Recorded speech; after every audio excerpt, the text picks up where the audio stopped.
Começa mais um podcastão do Zap. Bom dia, amigos do Podcastão.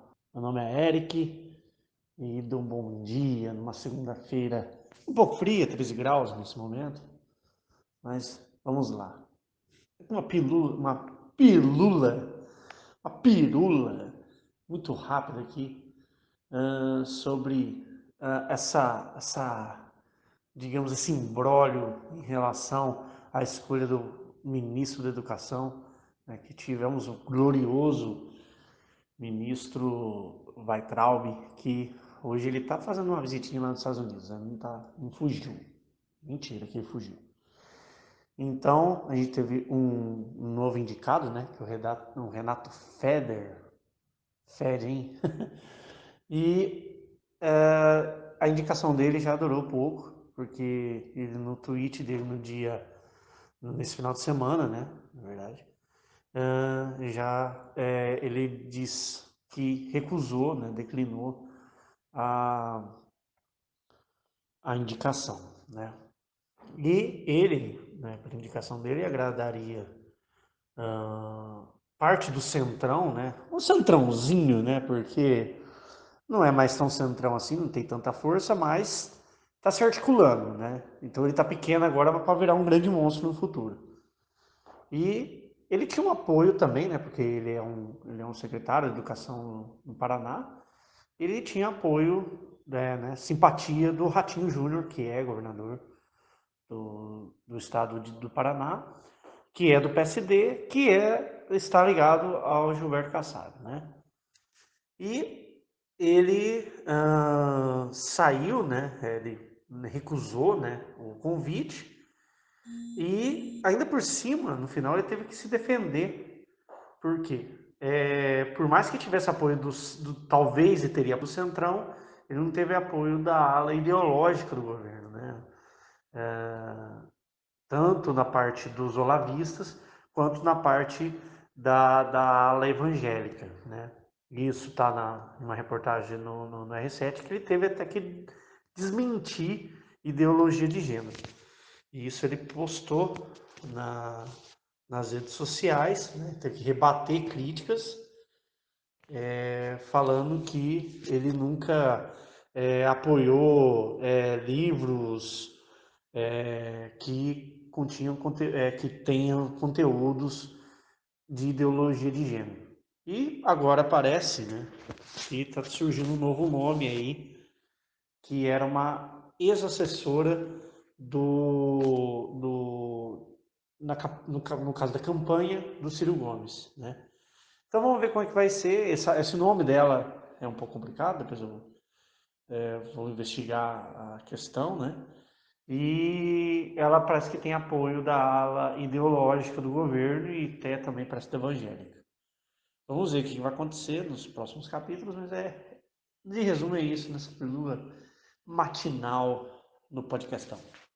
Tchau. Bom dia, pessoal. Aqui quem fala é o Marcelo, iniciando mais uma semana aí, né? Trabalho, dando meio que a minha contribuição sobre o tema levantado pelo Eric aí, a respeito dos ministros da educação. No início do governo aí, desse governo atual, né? Em 2019, tivemos o ministro da Educação colombiano, que não falava português, que deixou o Ministério da Educação totalmente paralisado. Até o que funcionava parou de funcionar e não se teve projeto nenhum nesses 3 meses de educação.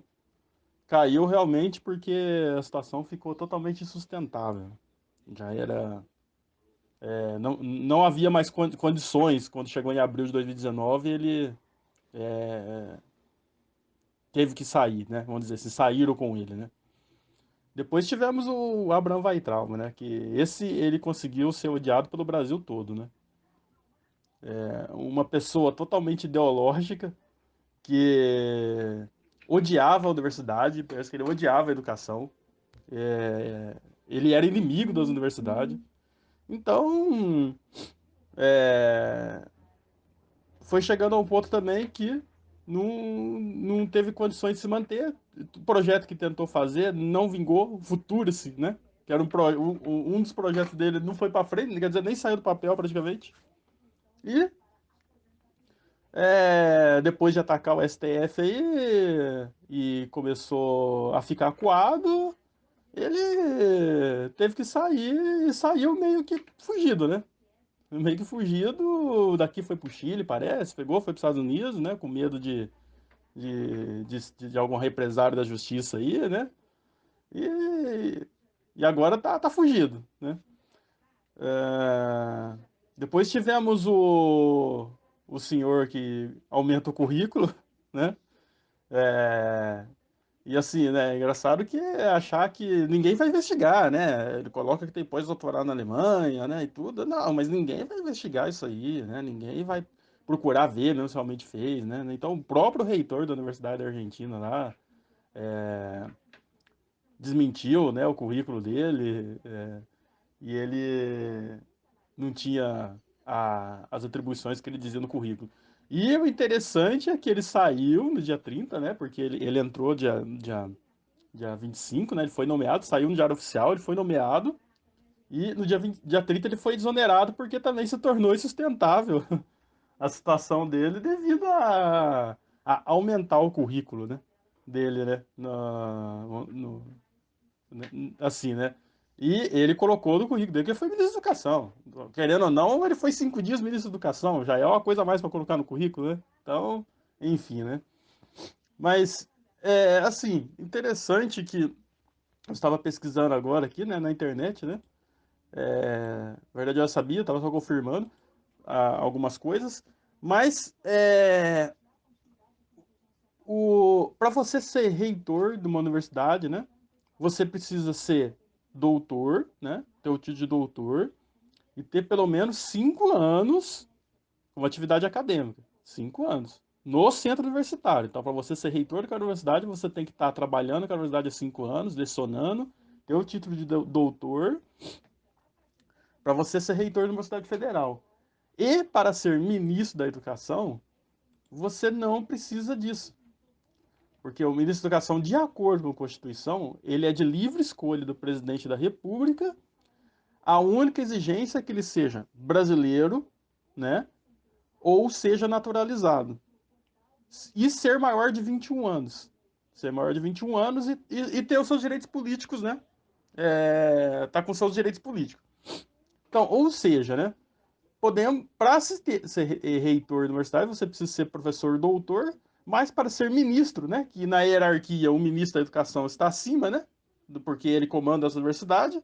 Você pode ter um garoto recém-saído no ensino médio, né? Então temos essa situação.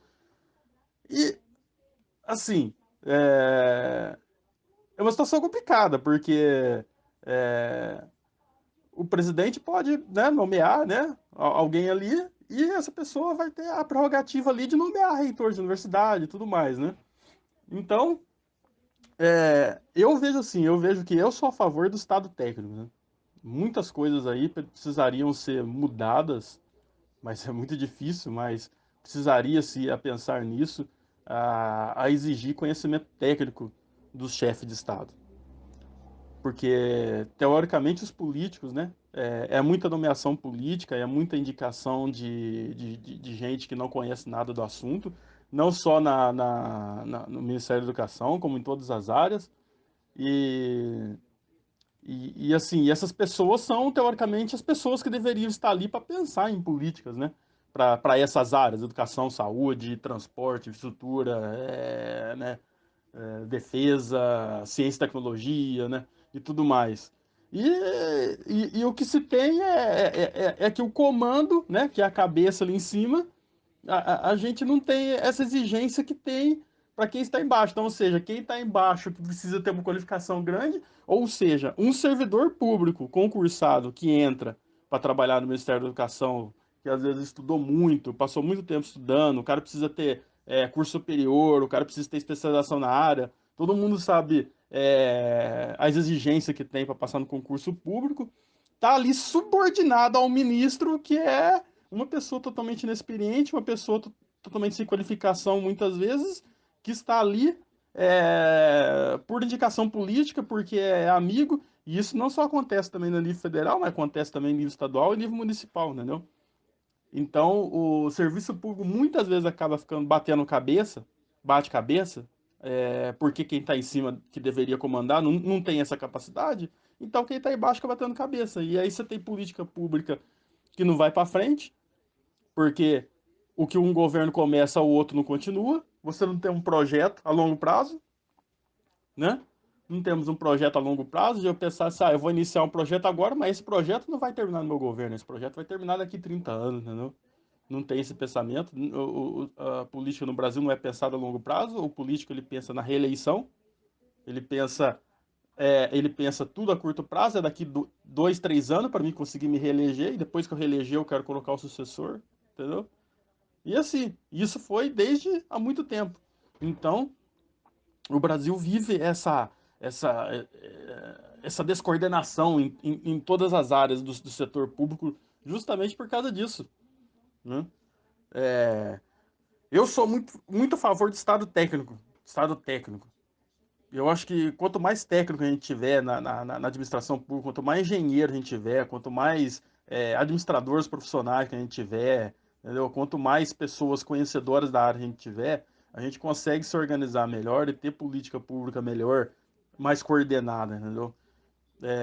Por que não exigisse que um ministro da educação tenha vivência universitária, ou pelo menos numa escola básica? Ah, pode ser um professor aí com 5 anos de vivência na educação, entendeu? Pode ser exigir. Eu acho que no mínimo deveria exigir o título de doutor para o ministro da Educação, deveria exigir também doutor em educação, entendeu? Doutor em educação. Assim como no Ministério da Saúde, entendeu? Você deveria ter pessoa que já teve vivência na área, que já trabalhou no hospital, que já foi algum secretário estadual de saúde, alguma coisa assim, entendeu? E a mesma coisa todos os outros ministérios aí, você ter essa exigência técnica da pessoa que vai assumir. Lógico, eu sou a favor da livre nomeação do presidente da República, do prefeito, do governador, porque é sim um cargo de confiança, entendeu? Não vejo que. Eu não concordo com este caso de que deveria se ter concurso para secretário. Não, eu acho que o administrador que entrou ali, o presidente do caso, ele tem que ter a equipe dele. Mas a equipe dele tem que ter qualificação, né? Então, se eu sou o presidente e eu quero colocar, eu vou nomear o ministro da Educação, eu vou procurar alguém da área, alguém que seja o doutor de educação, né? Alguém que já tenha vivido como professor e tudo mais, e tudo isso, entendeu? Então, se nós tivéssemos mais gente técnica, mais pessoal técnico no comando, ali em cima comandando, é, estaríamos bem melhor. Estaríamos bem melhor. Mas infelizmente, né, começando pela própria cabeça, né, pelo próprio presidente também, que a qualificação também mínima também, né? Não falando só do atual, não, tô falando dos anteriores também. Tô falando de Dilma, tô falando de Lula também, do pessoal do PT também, entendeu? É, não se tem uma exigência, porque para ser presidente é, a pessoa precisaria ser pelo menos governador, entendeu? Ter passado pelo menos por governador de estado, ou ter no mínimo um curso superior em algum pós-graduação em administração pública, entendeu? Mas a única coisa que temos na Constituição é a questão da idade. A gente tem, para ser ministro, você precisa ter 21 anos, para ser presidente, você precisa ter 35 ou mais, né? E vamos dizer, e ser alfabetizado, praticamente, é o que exige, né? Então, isso são coisas que precisavam ser discutidas na sociedade, são coisas que precisavam ser discutidas na sociedade e que precisava ser levada mais a sério essa questão, né? Não temos isso e temos essa descoordenação total, porque não temos pessoal técnico qualificado, principal ponto, coordenando as ações, né, do Estado, né? Então é isso. Sem mais delongas, né, na conversa, mas é um ponto que eu queria destacar aí nessa questão aí. Não vou ficar entrando muito na questão desse ou daquele, entendeu? Eu também não sou entendido em educação para poder, né, opinar muito sobre a situação, mas o que se observa ao longo de muitos anos do Brasil, justamente é isso. É justamente isso mesmo. É falta de pessoal qualificado para exercer as posições de comando. E aí o Brasil vive essa situação de descoordenação total em todas as áreas. Não temos coordenação nenhuma, praticamente nenhuma área do Brasil, não se tem nenhum projeto a longo prazo, não se tem... Raras vezes na história do Brasil tivemos aí projeto de nação, né, a longo prazo. Um projeto que o governante não pensa... Marcelo, faltou um pedaço aqui. Então é isso, pessoal. Um bom dia a todos aí e sigamos em frente com os nossos podcasts.